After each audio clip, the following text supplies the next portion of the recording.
Start करूँ। देखो जी स्टार्ट है। Hello everyone, I am Sandeep with team CLAT crap और आज 12th ऑफ द फैब हम लोग करेंगे द हिंदू और इंडियन एक्सप्रेस दोनों की फैक्चुअल एक एक करके सारी न्यूज कंपाइल करेंगे और जितने भी जीके के रिगार्डिंग जितने भी पॉइंट होंगे उनको हम लोग नोट डाउन करते हुए आगे बढ़ेंगे। हम लोग पहले स्टार्ट करेंगे। आपको पता है कि पाकिस्तान में इलेक्शन हुए हैं, पता ही नहीं चल रहा कि इस बार गवर्नमेंट किसकी बनी। तो सबसे पहले हम लोग पाकिस्तान से ही स्टार्ट करते हैं और पाकिस्तान में प्रॉब्लम क्या है, उस प्रॉब्लम को समझना और फिर आगे बढ़ना। देखो आप जानते हो कि मेजोरिटी होती है। मेजोरिटी का मतलब होता है कि इसमें कि कौन इसमें मेजर बड़ी पार्टी बनी। जैसे इंडिया में इस समय 543 545 कर देता हूँ, ज्यादा आसान रहेगा। 545 सीट्स है। 5 जिसके 272 प्लस अगर इलेक्शन कैंडिडेट है, मतलब 273 हो गए तो वो क्या बन जाएगा, गवर्नमेंट बनाएगा। वो पार्टी गवर्नमेंट बनाएगी। पार्टी समझ गए क्या? जैसे क्या होता है कि यहाँ पे ये बीजेपी की है, इसमें भारतीय जनता पार्टी से इतनी। मैंने जस्ट एग्जांपल कहा कि यहाँ पर 250 कांग्रेस से, इंडियन नेशनल कांग्रेस से, आईएनसी से। और मैं कह दूं कि रिमेनिंग जो बच गए यहाँ पर 270 रिमेन, मतलब जस्ट कितने बचेंगे, 21 21 किससे, मतलब किसी भी पार्टी से नहीं है। नो एनी पार्टी है तो जिसे निर्दलीय बोलते हैं, नो पार्टी से बिलोंग करते हैं। तो क्या ये सब अपने अपने मर्जी के मालिक हैं, ये किसी पार्टी से बिलोंग नहीं करते? अब प्रॉब्लम क्या हुआ पाकिस्तान में कि यहाँ पर इनके पास सबसे ज्यादा सीट आ गई है जो किसी पार्टी से ही नहीं बिलोंग करते।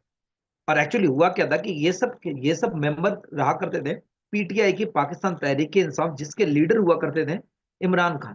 तो ये सब इमरान खान के लीडर वाले लोग हैं। अब इनके साथ क्या इशू आया कि अब जब ये लोग इंडिविजुअल इलेक्शन फाइट कर रहे हैं, क्योंकि उनकी पार्टी को बैन कर दिया गया। जब पार्टी बैन हो गई तो उनके लोग इंडिपेंडेंट हो गए, उन्होंने इंडिपेंडेंट इलेक्शन फाइट किया बिना, तो भी जीत गए। तो अब जो सेकंड लार्जेस्ट पार्टी है, वो सेकंड लार्जेस्ट पार्टी कौन सी बन गई है? सेकंड लार्जेस्ट पार्टी आपकी जो इस समय नवाज शरीफ की पार्टी है, शहबाज शरीफ है। अब एक बात देखो, खुद की गवर्नमेंट थी, कहा गया कि जमकर करप्शन हुआ, नो डाउट हुआ है। जब वहां पे एक जगह ऐसी है जहां पर total number of the vote 2,95,000 है और वैलिड वोट 2,96,000 है। जब ऐसे करप्शन आए तो करप्शन हुआ, तो भी ये हार गए। 91 सीट किसके आएंगी? पाकिस्तान तहरीक इंसाफ से 73 सीट निकल के आ गई इसके पास, पीटीआई से शहबाज शरीफ के पास। और यहाँ के जो लीडर है वो जेल में है। अब इन्होंने पूरे पाकिस्तान में प्रोटेस्ट करना स्टार्ट कर दिया। अब कंडीशन तो दयनीय हो जाएगी, करे तो करे क्या। एक्चुअली में देखा जाए, जो आर्मी यहाँ पे बहुत इंपॉर्टेंट रोल प्ले करती है, तो आर्मी किसके साथ है? तो आर्मी शहबाज शरीफ के साथ है। अब शहबाज शरीफ मतलब नवाज शरीफ के, तो डेफिनेटली सी बात है, जो सेकंड लार्जेस्ट पार्टी 73 है वो गवर्नमेंट बनेगी। लेकिन देखो, जिसे जनता पसंद कर रही है वो गवर्नमेंट में नहीं आ रहा, जिसे आर्मी पसंद कर रही है वो गवर्नमेंट में आ रहा है। जबरदस्ती का यहाँ पे किया गया, और ये भी मतलब खरीदा बेचा जाए वो बात की बात है। लेकिन यहाँ पर हालत देख सकते हो कि क्या चल रहा है। टोटल मेंबर यहाँ पे लिखा हुआ है कितने, 265 मेंबर्स हैं, और सबके यहाँ पे मेंबर्स लेंगे 75, सॉरी इसके हैं 54 से सीट किसकी मिले यहाँ पर, दूसरे को मिले जो भुट्टो की पार्टी है उसको। तो ऐसे करके ये पूरा पाकिस्तान का इलेक्शन है, जो भी इस कैंप पे जैसा लग रहा है। लेकिन देखने वाली बात होगी आगे क्या होता है। पाकिस्तान की ज्योग्राफिकल लोकेशन सबको पता होगी कुछ इस तरह से। पाकिस्तान अपने इंडिया के जस्ट नाइबरिंग कंट्री, बिल्कुल पड़ोस में लोकेटेड है। ये अपने इंडिया की पूरी यहाँ पे बाउंड्री है, इंडिया की 5 स्टेट से बाउंड्री से उसको लगा दे। तो बाउंड्री शेयर करते हैं। तो लेसन एक बार देना, 4 स्टेट है और एक यूटी है, एक नहीं सॉरी 3 स्टेट्स हैं और दो यूटी से बाउंड्री शेयर करते हैं। 3 स्टेट कौन कौन से? गुजरात है, गुजरात के बाद राजस्थान है, और राजस्थान के बाद यहाँ पर पंजाब है, जहाँ पर जम्मू एंड कश्मीर और लद्दाख दोनों ऐसे यूटी हैं जो इनसे बाउंड्री शेयर करते हैं। तो ये कुछ इनका स्टेट बना, देखते हैं कौन इसमें जीतता है, कौन क्या करता है, कौन अब गवर्नमेंट बनाता है। अनस्टेबिलिटी तो रहने वाली है यहाँ पर, और कई दिन तक ये अनस्टेबिलिटी हमें देखने को मिलेगी। ठीक है, हम लोग मूव करते हैं आगे। आज अब शायद हमारे पास किस फॉर्म ऑफ प्रोटेस्ट का अगला यहाँ पर मिल जाए। तो देखते हैं फॉर्म ऑफ प्रोटेस्ट के बारे में भी हम लोग देखते हैं। फॉर्म बहुत ज्यादा न्यूज में प्रॉब्लम क्या, मैं पूरी प्रॉब्लम समझाते हुए आगे बढ़ूंगा। तो प्लीज आप लोग भी इसको थोड़ा सा ठीक से सुनना, ठीक है ना। मैं इसको आगे दिस फॉर्म ऑफ प्रोटेस्ट का पूरा ये चलो आगे आगे करके देखते हैं क्या पूरे मैटर है और कैसे यहाँ पे पूरा मैटर चल रहा है। थोड़ा सा हम लोग जो अपने एग्रीकल्चर है उसको, उसके बारे में जानते हुए आगे बढ़े। पहली बात सुनना है यहाँ पे हुआ क्या। फार्मर्स आज 13 तारीख, मतलब कल 13 तारीख को 20,000 फार्मर, 20,000 किसान लगभग, 20,000 किसान लगभग 2,000 ट्रैक्टर में, 2,000 ट्रैक्टर में वो पहुंचने वाले हैं दिल्ली। और दिल्ली जो पहुंचेंगे वो प्रोटेस्ट करने जा रहे हैं, वो अगेंस्ट द गवर्नमेंट। ये कहाँ से बिलोंग करते हैं? मोस्टली ये पंजाब से हैं, पंजाब के बाद यहाँ पर हरियाणा से belong। और याद रखना, इसमें जो है, तो लगभग कह रहे हैं 100 जो फार्मर्स की यूनियन है, 100 किसान यूनियन है, वो इसमें इन्वॉल्व है। और उनका उनका कहना है कि हम लोग दिल्ली पहुंचेंगे, और दिल्ली में पहुंचने पहले ये सड़कें हैं, सड़कें यहाँ पे कील लगा दी गई हैं, यहाँ पर इनको रोक दिया गया, सड़कें पूरी क्लोज कर दी गई हैं, हाईवेज कंप्लीटली यहाँ पर जाम लगा दी गए। ये प्रॉब्लम आने पर समझना, मैंने जस्ट कहा कि दिल्ली, ये सब दिल्ली पहुंचने वाले हैं इस वाले रीजन से। हरियाणा बाउंड्री लगाता है, मैंने कहा यहाँ पर अंबाला है, याद रखना जो अंबाला वाला एरिया है वहीं से हाईवे लगता है, NH1 हाईवे लगता है। अब ये जो अंबाला हाईवे मैंने ये बना दिया, अंबाला हाईवे दिल्ली आता है, ये पंजाब से दिल्ली आता है, बीच में हरियाणा वाले बॉर्डर में ये अंबाला है। अंबाला ये NH1 है, नेशनल हाईवे 1 है। अब यहाँ पर अंबाला में ये ब्रिज, एक रिवर बनी है कुछ इस तरह से, उस रिवर को कहते हैं हम लोग यहाँ पर गंगा रिवर। गंगा रिवर को अगर एक बार बताओ, एक ही यहाँ पर ब्रिज बना हुआ है, तो इस ब्रिज को क्या है, कंप्लीटली ब्लॉक कर दिया कि भाई इस ब्रिज से अब यहाँ से तो लोग जा नहीं पाएंगे, क्योंकि यहाँ पर रिवर ऑलरेडी ब्लॉक कर, तो यहाँ से ब्लॉक किया गया। और एक बात समझना, इसके अगल बगल में, रिवर के बगल में डिगिंग कर दी गई है, ताकि ट्रैक्टर से कोई पार भी ना कर पाए। लेकिन अभी रिसेंटली बहुत सारी क्या आ रही है, वीडियोज आ रहे हैं जिसमें अगल बगल एग्रीकल्चर लैंड से दूसरे जगह से फार्मर पहुंच रहे हैं, दिल्ली पहुंच रहे हैं। तो ये डायरेक्ट दिल्ली पहुंचे। अब आपको सर मैटर क्या है, इसके पहले भी आपने 2020 में at the time of the Covid हमने क्या देखा था, फॉर्मर प्रोटेस्ट देखा था, कुछ जड़ें जो हैं वहीं से जुड़ी हुई हैं। हुआ क्या था, इस बात को समझो। 2020 में प्रॉब्लम क्या आई थी कि तीन यहाँ पर नए, तीन न्यू बिल आए थे, नए बिल आए थे, और वो क्या बल चुके थे, एक्ट बल चुके थे। इनको कहा गया था इनको वापस लेना, तो इन तीन को रिटर्न कर लिया गया, और इसी रिटर्न वापस कर लिया गया, तो वहां से फार्मर प्रोटेस्ट खत्म हो गया। और इन्होंने प्रॉमिस किया कि हम लोग क्या करेंगे, MSP पर एक लॉ बनाएंगे, MSP पर एक कानून बनाया जाएगा। एक बात देखना, जैसे कहा गया MSP पर लॉ बनाया जाएगा, तो यहीं से प्रॉब्लम आई। और दूसरा कहा गया कि MSP पर जो है, जो MSP है उसी पर क्या दिखाया जाएगा हम लोगों को, उसी पर हम लोग को पैसे मिलेंगे, मतलब मनी मिलेगी, उसी पर हम लोग को यहाँ पर मिलेगा। अब यहाँ पर आया कि क्या MSP एप्लीकेबल है, तो इंडिया मतलब कहना है हमारे इंडियन गवर्नमेंट का, MSP इंडिया में अप्लाई है। तो ऐसा कहा गया, फॉर्मर्स भी कहते हैं कि हाँ ठीक है, अप्लाई तो है, अप्लाई तो है, बट प्रॉब्लम क्या है कि हमें चाहिए MS स्वामीनाथन की रिपोर्ट के अकॉर्डिंग, MS स्वामीनाथन की रिपोर्ट के अकॉर्डिंग हमें MSP चाहिए। बहुत सारे यहाँ पे नए नए टर्म्स आते जा रहे हैं, पहला आ गया MSP आया, दूसरा यहाँ पे लॉ आया, तीसरा यहाँ पे MS स्वामीनाथन रिपोर्ट है। ये सब ये लफड़ा क्या है इसको समझो। जरा एक बात समझना, सबसे पहले आते हैं हम लोग यहाँ पर MSP से क्या, मिनिमम सपोर्ट प्राइस है। मिनिमम सपोर्ट प्राइस, आप अगर एक पार्ले का बिस्किट खरीदने जाते हो उसमें 5 रुपए लिखा था, वो MRP होती है, और आपको पता है इसके नीचे खरीद नहीं होती, इसके नीचे आपको कभी 5 रुपए से 4 रुपए का पार्ले नहीं मिलेगा। तो ऐसे अगर हमने एग्रीकल्चर में जाए, एग्रीकल्चर मतलब वीट में जाए, इन पे जाए, तो कुछ इसमें भी होना चाहिए कि कम से कम इतना पैसे को तो बिकेगा ही। तो इनके लिए कहा गया, इसे MSP मिनिमम सपोर्ट प्राइस कहा गया। मिनिमम सपोर्ट प्राइस वो प्राइस जिसके नीचे तो ये बिकेगा ही नहीं। गवर्नमेंट ही चाहे इसको खरीद लेगी, गवर्नमेंट के अलावा, गवर्नमेंट अगर कोई नहीं खरीदेगा इसके नीचे से, तो गवर्नमेंट ही खरीदेगा। जैसे एग्जाम्पल, मैं एग्जाम्पल बोल रहा हूँ कि मान लो एक वीट है, 1 क्विंटल वीट, तो 1 क्विंटल वीट में वीट की प्राइस मैंने कहा कि 2200 रुपए गवर्नमेंट ने कहा कि MSP रहेगी। अगर 2200 रुपए इसकी MSP रहने वाली है, तो होगा क्या कि गवर्नमेंट कभी भी इसको इसको एक 2200 रुपए से कम नहीं परचेज करेगी, 2200 परचेज करेगी। लेकिन अगर कोई इंडिविजुअल पर्सन ने, एक पर्सन ने उसने कहा कि मैं 2100 खरीदूंगा, तो एक फॉर्मर कहेगा कि मैं इसको जाके बेच दूंगा गवर्नमेंट को, तो 2200 ले लेता है, तो 2200 बिक जाएगी। और ऐसा भी हो सकता है कि मान लो एक इंडिविजुअल पर्सन है, वो कहते हैं कि मैं 2300 का खरीदूंगा, तो देखो इससे फॉर्मर को क्या लगेगा, चलो 2300 का बेच दो, गवर्नमेंट को नहीं बेचेंगे। तो अगर 2200 से नीचे बिक रहा है तो गवर्नमेंट को बेच देगा, 2200 से ऊपर बिक रहा है तो उसको वेरी गुड है। तो इसे बोला गया MSP मिनिमम सपोर्ट प्राइस। अब इसको बनाने के लिए कितना होना चाहिए MSP, किसी भी चीज का, वीट का, राइस का, ये, तो इसके लिए एक कमेटी बनाई गई, MS स्वामीनाथन, शायद आपको पता होगा। MS जो स्वामीनाथन कमेटी है, स्वामीनाथन, अब इन्हीं को भी रिसेंटली भारत रत्न दिया गया। तो MS स्वामीनाथन की जो कमेटी बनाई गई, इसमें MSP को डिसाइड किया, और MSP को कुछ इस तरह से डिसाइड किया गया, कहा गया, उन्होंने कहा कि जितनी उसकी लागत है, जितनी लागत है उसका हमें 150% देना है। मतलब समझे, 50% उसको, 100% उसकी लागत, जितना पैसे लगे उसमें से 50% उसको प्रॉफिट दिया जाए। लेकिन एक बात याद है कि जो इसमें कॉस्टिंग होगी, तो इसमें ये नहीं होगा कि ऐसा काम कर दो कि कितनी उसने बीज लगाए, कितनी उसकी यूरिया खाद लगाई, और उसने जो प्रोडक्शन किया उसने लागत नहीं। इसमें जमीन की रेंट, जमीन की तो कीमत लगेगी ना, तो आगे जमीन की, और जमीन की कीमत जो है वो अपडेट होती रहेगी, जमीन की कीमत लगातार बढ़ते रहती है, उस बेस पर मान लेगा। दूसरा कहा जाए कि ऐसा नहीं होगा कि जो खुद काम कर रहा है वो तो वेजेस पे काम करेगा, उसकी भी कुछ ना कुछ सैलरी बनती है ना, तो उसकी जो लेबर कास्ट होगी उसकी भी जाएगी। तो ये लेबर कास्ट, इसकी लैंड, जमीन की वैल्यूएशन, और उसके बाद कितना 50% वो, और उसका जो कॉस्ट है, इस तरह से MSP को कैलकुलेट किया जाएगा, ऐसा स्वामीनाथन ने कहा था। लेकिन आपको पता है कि स्वामीनाथन का इन्होंने रिपोर्ट को एप्लीकेबल नहीं किया, फॉर्मूले को चेंज किया गया, फॉर्मूला चेंज करके MSP एप्लीकेबल, इनका कहना है कि हमें MS स्वामीनाथन से ही जो फॉर्मूला कहा उसी से हमें MSP को डिसाइड करना पड़ेगा, डिसाइड करना करेंगे, तभी हम लोग इसको मानेंगे। तो ये प्रोटेस्ट स्टार्ट हो गया। अब देखो टाइमिंग कितनी इंपॉर्टेंट है एमएसपी, ये प्रोटेस्ट की टाइमिंग इंपॉर्टेंट। आपको पता है इलेक्शन चल रहा है, तो थोड़ी बहुत तो कहीं ना कहीं से चुनावी बात आ जाए। क्या ये जो आपका ये चल रहा है, प्रोटेस्ट चल रहा है, कि उतना स्ट्रांग होगा जितना 2020 में था?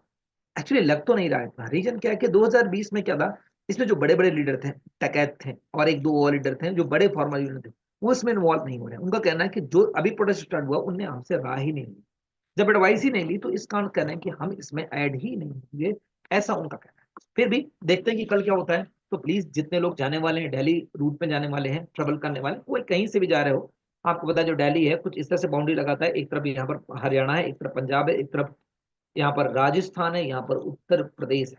तो ऐसा करके ये बाउंड्री रखता है। तो आप जितने भी एरिया से दिल्ली की तरफ मूव करना चाहते हो, तो आप प्लीज इसमें ट्रेवल ना करना। सारे रूट को चोक करने की कोशिश की जाएगी, और कभी भी भूल सकते हो, तो उससे बेटर है कि आप दूर रहें इस रूट से, तो बेटर है। ठीक है ना? तो ऐसे करके हमने इस वाले सारी बातों को यहाँ पर हमने देखा।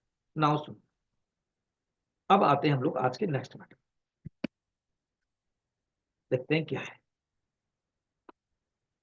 लेसन, ये एक छोटी सी बात, शायद हम लोगों ने बजट में एक छोटी सी बात देखी थी कि इस बार हमारा टैक्स लगभग जो मतलब जो इनकम थी हमारा हमारा जो आपको पता बजट में हमने देखा था कि इनकमिंग और जितना पैसा आएगा और आउटगोइंग ये देखा था। तो सोर्स ऑफ द इनकम जो हमने बोले थे, मैंने कहा था सबसे ज्यादा परसेंटेज इसका बढ़ा था इस बार, इनकम टैक्स का बढ़ा था। और इनकम टैक्स के बाद दूसरे नंबर में कौन आया था? यहाँ पर जीएसटी आया था। तो इनकम टैक्स कह रहे हैं कि इस बार कितना पहुंचा, हमने 20% वहां पर देखा था, लेकिन अभी भी इतना बढ़ के कितना हो गया, लगभग 20.25% यहाँ पर इस बार ही पहुंच रहा है। तो ऐसा करना है कि जो इसका शेयर है वो लगातार क्या हो रहा है, डायरेक्ट टैक्स का लगातार बढ़ता जा रहा है। तो अब इसके लिए एक बजट आया था, मैं छोटी सी बात बताऊं, 1998 में बजट आया था। बजट लाने वाले कांग्रेस के एक मिनिस्टर थे, मिनिस्टर ने पी चिदम्बरम, पी चिदम्बरम जिसे पी चिदम्बरम जिसे हम लोग पी चिदम्बरम जिन्हें गोल्डन बजट कहा है। इन्होंने क्या किया था पूरे इंडिया में, बजट पहले पहले जो टैक्स होता था, टैक्स रेट बहुत हाई हुआ करता था। तो इन्हों होता क्या था कि लोग इसे टैक्स बचने के लिए टैक्स पे नहीं करते थे। तो यहाँ पे गवर्नमेंट ने क्या किया, उन्होंने क्या किया कि टैक्स रेट बहुत कम कर दिए और ज्यादा लोग को इन्वॉल्व कर दिया। इससे क्या हुआ कि बहुत सारे लोग लगातार इसमें टैक्स देना शुरू कर दिए। तो मतलब नंबर ऑफ द पर्सन की जो इन्वॉल्वेशन है वो बढ़ गई, और उससे क्या हुआ कि टैक्स कलेक्शन बढ़ गया। और आज इतना बड़ा सेक्टर कि लगभग भारत की जीडीपी में 20% का कॉन्ट्रीब्यूशन करता है डायरेक्ट टैक्स। डायरेक्ट टैक्स समझ गए होंगे, इनडायरेक्ट टैक्स जीएसटी होता है। जीएसटी इनडायरेक्ट टैक्स का मतलब है कि हम, ऐसा नहीं होता कि ये जीएसटी पे कर रहे हैं, इनडायरेक्ट है, हम लोग सीधे गवर्नमेंट को नहीं पे कर रहे। समझ में आ गई बात? ये वाला हमने देखा, ये वाला है। ठीक ना? एक अच्छा सा आर्टिकल, इंडियन एक्सप्रेस का आर्टिकल, उसको समझना। प्रॉब्लम क्या है इंडिया में, यहाँ पर कहा गया कि क्लासरूम वर्सेस कोचिंग, ये एक डिबेट छोटी सी हुई। प्रॉब्लम क्या बताया, कहा गया कि पहले क्या होता था, किसी भी यूनिवर्सिटी में अगर एडमिशन होना, यूनिवर्सिटी में अगर एडमिशन होना, तो क्या हो रहा था कि हमारे क्लास 12th के परसेंटेज देख लेते थे, उस बिहाफ पर हमारी रैंक आती थी, और रैंक के बिहाफ पर हमारा सक्सेस। लेकिन अभी गवर्नमेंट जो है, नई गवर्नमेंट, उसमें एक एग्जाम निकाला सीयूईटी, शायद आपको सबको पता। सीयूटी निकाला, अब क्या होगा, इसके जो मार्क्स आते हैं उसके बेस पर क्या होगा। आज एक स्टूडेंट के नतीजे सोच रहा है अगर ये हैं और इसके पेरेंट्स, तो हो क्या रहा है कि यहाँ पर क्या हो रहा है कि ये स्टूडेंट को फाइनली जाना कहाँ पर है, किसी यूनिवर्सिटी में जाना है। तो क्लास 12th में फोकस करने से कोई मतलब नहीं, क्योंकि उसके मार्क्स की तो यहाँ पर कोई वैल्यू नहीं, वहां से एडमिशन नहीं हो रहा। तो वो किस पे फोकस कर रहा है, सीयूटी या अदर एंट्रेंस एग्जाम में फोकस कर रहा है, ताकि उसको अच्छी जगह एडमिशन दो। उससे क्या हो रहा है कि यहाँ पर जो 12th क्लास है उसकी जो क्वालिटी है वो लगातार डिग्रेड होती है। लोग ध्यान ही नहीं दे रहे हैं, स्टूडेंट ध्यान ही नहीं दे रहे। तो यहाँ पर कहा गया, और इसके लिए उसको कहाँ पर जाना पड़ेगा, कोचिंग जाना पड़ेगा।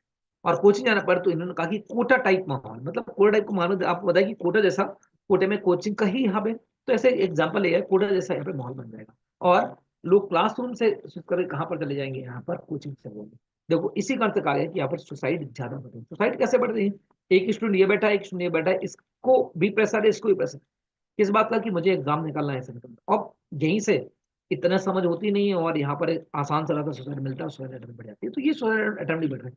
यहाँ पर कहा गया कि हम लोगों ने जो न्यू एजुकेशन पॉलिसी लाए थे, उसमें क्या था, कोर्स कम करने की बात की गई थी। कोर्स क्यों कम करना, एक बात बताओ, कहा गया कि 10 आवर्स का अगर स्कूल में पढ़ा या कोचिंग में पढ़ा बच्चा, और उसको होमवर्क दिया गया 10 आवर्स का, तो 20 घंटे तो उसकी स्टडी में निकल गया। नहीं करके आया, उसको ऐसा फील होगा कि हो सकता है कि भाई बगल वाला स्टूडेंट करके लाएगा, और एक उसका रैंक ज्यादा आएगी, मेरी रैंक कम आएगी, ये और उसके बाद के कॉन्सिक्वेंसेस, मतलब एग्जाम में ना सेलेक्ट होने पाने के बाद भी आपको पता है डिमोटिवेशन बहुत होता है। तो वो से बचने के लिए लोग कैसे सुसाइड करते, तो कह रहे हैं कि यहाँ पर कोचिंग टाइप माहौल बन गया। और कहा कि ऐसा किया जाए कि क्लासरूम जो 12th है, 12th को ही हम टारगेट बना दें कि 12th का ही जो फाउंडेशन है स्ट्रॉन्ग करें, 12th को फाउंडेशन बना दें, तो हो सकता है कि ये माहौल थोड़ी सा कम हो। अब एक बात समझना कैसी विडंबना है, अगर मैं साइंस से होता है, साइंस है, तो सीयूटी देता तो उसमें जी के पढ़ता, जी के बाद रीजनिंग पढ़ता, जो कि हमारे सब्जेक्ट ही नहीं। तो प्रॉब्लम ये है कि आपने जो जे सीयूटी बना रहे हैं, सीयूटी में वो सब्जेक्ट आप बनाओ जो सब्जेक्ट आपको, जो आपको नेक्स्ट में काम आने वाले हैं। मतलब क्या मतलब है, मतलब ऐसे करके मैं दूसरा सब्जेक्ट क्यों पढ़ूं? तो बहुत सारी प्रॉब्लम है, क्या इसका सोचा नहीं गया, कैसा हुआ ये तो नहीं पता, ऐसा इनका कहना है कि इनको बहुत ही सोच समझ के बनाना चाहिए, नहीं बनाना चाहिए, कोई बात। ठीक है ना, बात समझ में आ गई कि यहाँ पर इस आर्टिकल को पढ़ना जरूरी है, स्टूडेंट्स के नतीजे से अच्छा है ना। व्हाट डिड चरण सिंह डिड द फार्मर्स में, व्हाट चरण सिंह डिड द फार्मर, यहाँ पे आगे चरण सिंह ने फार्मर्स के लिए क्या किया। एक्चुअली चरण सिंह फार्मर्स के लीडर है। मैं चरण सिंह के बाद बता दूं, फिर बाद में आते हैं हम लोग इसके थोड़े से पॉलिटिकल एजेंडाज बनाते हैं, वो डिस्कस करना जरूरी है। ये तो आप लोग पढ़ लोगे चरण सिंह ने क्या किया। चरण सिंह याद रखना इंडियन के प्राइम मिनिस्टर, भारत के प्राइम मिनिस्टर थे, और कभी भी इन्होंने लोकसभा नहीं गए, और यही मानता है शॉर्टेस्ट पीरियड इनका माना है इंडियन हिस्ट्री में, शॉर्टेस्ट पीरियड। यूपी से बिलोंग करते थे, उत्तर प्रदेश से बिलोंग करते थे। और याद रखना कि at the time of the emergency, emergency आए थे 1976, जेल में थे। और 1976 के बाद हमारे मोरारजी देसाई बने, और मोरारजी देसाई के बाद नेक्स्ट बने 1979 में, ये यहाँ पे बने थे, चरण सिंह बने थे। तो याद है 1979 से 1980 जो टर्म था वो इनका था, तब यहाँ पे ये पीएम बने थे, मोस्ट शॉर्ट। देखो यहाँ पर एक एनालिसिस आई थी, आज ही की एनालिसिस थी कि हमने क्यों दिया क्या। देखो एक सीधा सीधा एंगल तो मैं आपको बताऊंगा कैसे, कि कहा गया कि 5 लोग को दिया गया, 5 लोग को दिया गया क्या, हमारे यहाँ कोई प्रोविजन है कि 5 लोग को दे सकते हैं भारत में। पहली बार देखा जाए तो हमने 1999 में दिया गया था 4 लोग, उसके पहले ये प्रोविजन 3 लोग को दिया था, लेकिन कहीं ये रिटर्न नहीं है कि 3 लोग को, ये एक कस्टम बन चुका था कि हम 3 लोग को देते हैं मैक्सिमम। अब 5 लोग को दिया गया तो ऐसा गलत नहीं किया गवर्नमेंट ने कि 5 लोग को दिया दिया जा सकता है, कहीं लिखा ही नहीं है तो 5 लोग। और ये भी मैं कह सकता हूँ कि हो सकता है कि अभी इलेक्शन के पहले पहले 2-3 और अनाउंसमेंट हो जाए जिनको भारत में दिया जाए। तो वो बात, ये बात प्लीज कहीं ना कहीं मेंशन नहीं कि हमें 3 को ही देना है, ठीक है ना। और हाईएस्ट ऑनर है, ये बात तो फिक्स है ना। इस बार किसको दिया गया, सबसे पहले दिया गया कौन से, बिहार के कर्पूरी ठाकुर। अब जब कर्पूरी ठाकुर को दिया गया तो एक छोटा सा, मतलब मैं ये नेगेटिव मत लेना, जिस तरह मैं बता रहा हूँ कि ऐसा माना गया कि अभी आपको पता है कि बिहार में कास्ट बेस्ड सेंसस, जैसे कास्ट बेस्ड सेंसस हुआ, और कास्ट बेस्ड सेंसस हुआ बिहार में, बिहार के बाद कास्ट बेस्ड सेंसस हुआ, तो वहां पे बहुत सारी कास्ट चली गई थी, नेगेटिव चली गई थी, जो सिटिंग गवर्नमेंट उसकी। और इसी से बचने के लिए नीतीश कुमार ने हाथ किससे मिला लिए, यहाँ से इनसे मिला लिए। आप कहते हैं जब इनका बर्थडे था कर्पूरी ठाकुर का, उस दिन बहुत बड़ी एक समिट रखी गई थी। तो जैसे समिट रखी गई तो उसमें इतने लोग इकट्ठे हुए, और वो थोड़ा सा गवर्नमेंट से नाराज थे कि हमें इसमें बिहार में प्रॉब्लम क्या है, कि वो उससे नाराज थे कि जो उनका कास्ट है वो इकोनॉमिकल बैकवर्ड क्लास में आता है, ईबीसी में आता है, और उनको इतनी इंपॉर्टेंस नहीं मिली। और ईबीसी के सबसे बड़े नेता माने जाते हैं यहाँ पर कर्पूरी ठाकुर। तो इस कारण से कर्पूरी ठाकुर को माना जाता है कि थोड़ा सा पॉलिटिकल एंगल होता है कि वहां से दिए थे, ठीक है। पॉलिटिकल एंगल में न जाते हुए बस ये डिजर्व भी करते थे, और उस समय इतनी लिटरेसी रखकर जो जो काम किया वो डिजर्व करते थे, तो इस कारण किया। दूसरा नंबर जो किट से हमारे लाल कृष्ण अडवाणी, लाल कृष्ण अडवाणी देखो इंडिया के पीएम तो नहीं रहे, लेकिन वाइस पीएम रहे है ना। तो अब वो रहे, और इनको माना जाता है कि ये जो राम मंदिर बना उनमें इनका, राम मंदिर में इनका कॉन्ट्रीब्यूशन बहुत बड़ा था, इस कारण से इनको दिया गया। लाल कृष्ण अडवाणी के बाद नंबर आया किसका, लाल कृष्ण अडवाणी आए, लाल कृष्ण अडवाणी के बाद नंबर किसका आएगा, फिर आए 3 यहाँ पे जो अभी किए गए। Number 1 M S Swaminathan. तो एम एस स्वामीनाथन जो था, इनके तो बहुत बड़े वर्क थे, बहुत बड़े एग्रीकल्चर रिफॉर्म में उनकी डेथ हुई थी, इस कारण से दिया गया। लेकिन एक क्रिटिक ऐसा कर रहे हैं कि 10 ईयर जो थे, क्या उस समय ये बात समझ में नहीं है कि हमें क्या 10 ईयर ये बात समझ नहीं है कि इन्होंने बहुत बड़े काम किए, इनको देना चाहिए। और कहा गया एग्रीकल्चर में प्रोटेस्ट स्टार्ट हुए, और प्रोटेस्ट स्टार्ट के बाद एग्रीकल्चर जो फॉर्मर्स हैं उनका ये कहना है कि हमारी जो कर्ज है उनको माफ किया जाए। याद रखना, जो मैंने शुरू शुरू में फार्मर का प्रोटेस्ट बताया, तो उसमें भी ये एक बात है कि जितना कर्ज है उसको माफ किया जाए। तो ये भी, और कुछ एफआईआर की गई थी फॉर्मर के अगेंस्ट, उनको वापस लेने, लखीमपुर खीरी में जो फॉर्मर किसानों के अगेंस्ट में एफआईआर की गई थी उसको वापस लेने की भी डिमांड है, ठीक है ना, ये भी एक अलग से डिमांड। तो यहाँ पे M S Swaminathan. Third number में कौन आया यहाँ पर, सॉरी फोर्थ नंबर में कौन आया, तो यहाँ पे चरण सिंह है। आप देखो चरण सिंह जो है, चरण सिंह फॉर्मर्स और फॉर्मर एंटी फॉर्मर चल रहा है, तो थोड़ा सा प्रमोशन है। तो इसका 5वें नंबर में कौन आया यहाँ पर, 5वें नंबर में कौन आ रहे हैं जो अभी बने हमारे, क्या नाम है, पीएम थे पीवी नरसिम्हा राव। तो नरसिम्हा राव की बात है, नरसिम्हा राव को भी यही क्रिटिसाइज किया कि उन्होंने बंदिश निकाला था, लेकिन at the time of the Babri demolition वो पीएम वही रहा करते थे। और इस कारण से हम लोगों ने ये 5 मैंने बताया था, मंदिर मंदिर के बाद मंडल, मंडल से कौन रिलेट कर रहे हैं हमारे कर्पूरी ठाकुर ठाकुर मंदिर, मंडल कमीशन का पूछ किया था, ओबीसी का रिजर्वेशन का उन्होंने देखा था, है ना। तो बस ये ऐसी बातें यहाँ पर है। ठीक है, एक बार चरण सिंह को एक बार देख लेना कि चरण सिंह के बारे में क्या क्या कहा गया। ठीक है ना, ऐसे नीड भी नहीं है आपको, आपके एग्जाम से तो नहीं इतना रिलेट कर रहा है ना। एक अच्छा सर, बहुत अच्छा। ठीक है ना, इंडियन एक्सप्रेस कहा गया कि हमने लगभग 23,000 रुपए इनकम बढ़ गई है स्ट्रीट वेंडर्स की, किससे? PM Svanidhi scheme. चलो स्कीम देख लेते हैं। 1 जून 2020 को एक स्कीम इंडिया में लॉन्च की है, PM Svanidhi. PM Svanidhi scheme launch की गई, और पीएम जो स्वनिधि स्कीम है 1 जून 2020 को इंडिया में लॉन्च की गई। कहा गया कि स्ट्रीट वेंडर्स है, ये आपको पता है कोविड 19 के बाद की बात है। कोविड 19 में सबसे ज्यादा अगर जॉब किसी की छिनी थी वो भी स्ट्रीट वेंडर। वेंडर की जब जॉब छिन गई तो उसके पास पैसे नहीं, तो गवर्नमेंट ने कहा कि 10,000 रुपए का लोन दिया। अच्छा स्कीम था, उनको प्रमोट करने के लिए कहा गया कि अगर वो 10,000 रीपे कर देता है तो उसको 20,000 किया जाएगा, 20,000 रीपे कर देता है तो उसको 50,000 रुपए का लोन दिया। ये इसमें क्या प्रोविजन थे? लोगों ने, बहुत सारे स्ट्रीट वेंडर्स हैं जिन्हें दोबारा अपने बिजनेस को स्टार्ट करने के लिए उन्होंने लोन लिए, और लोन लेने के बाद हुआ क्या, जैसे इन्होंने लोन ले लिए, लोन लेने के बाद फिर से क्या क्या किया गया कि इन्होंने वापस की। लेकिन कहा जाए बहुत सारा अमाउंट एनपीए बन गया जिन्होंने वापस किया। और अब गवर्नमेंट करेगी, गवर्नमेंट सर्वे किसने कंडक्ट कराया? गवर्नमेंट ने कहा कि जो 10,000 रुपए थे, 10,000 रुपए थे, उसने उससे कितने कमा लिए? यहाँ पर 23,000 रुपए उसने कमाए हैं स्ट्रीट वेंडर से, ऐसा करें। और याद रखना, इसी को नाम बदल दिया गया था इस स्कीम का 2022 में इसका नाम दे दिया स्वनिधि से समृद्धि किया गया।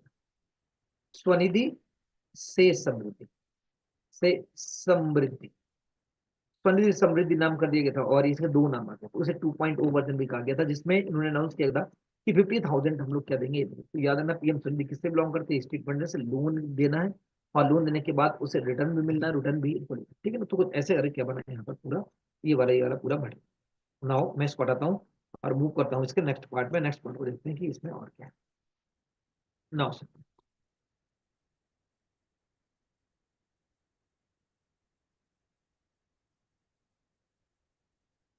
लिसन, इलेक्शन विदाउट विनर, ये पूरा पाकिस्तान में जो पाकिस्तान में हुआ मैटर, जो मैंने बताया कि जो इलेक्शन हुआ लेकिन कोई जीता नहीं, पता ही नहीं चल रहा जीता कौन, पता नहीं चल रहा गवर्नमेंट किसको बना, किसको हम बधाइयां दें ये भी नहीं पता।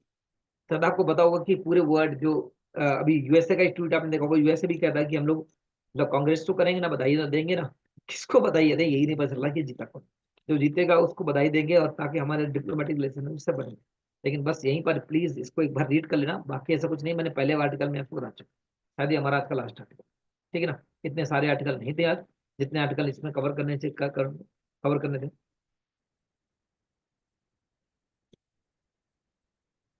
चलो मिलेंगे कल वाले इसमें। Thank you so much. ये ऑटो कैसे बंद हुआ?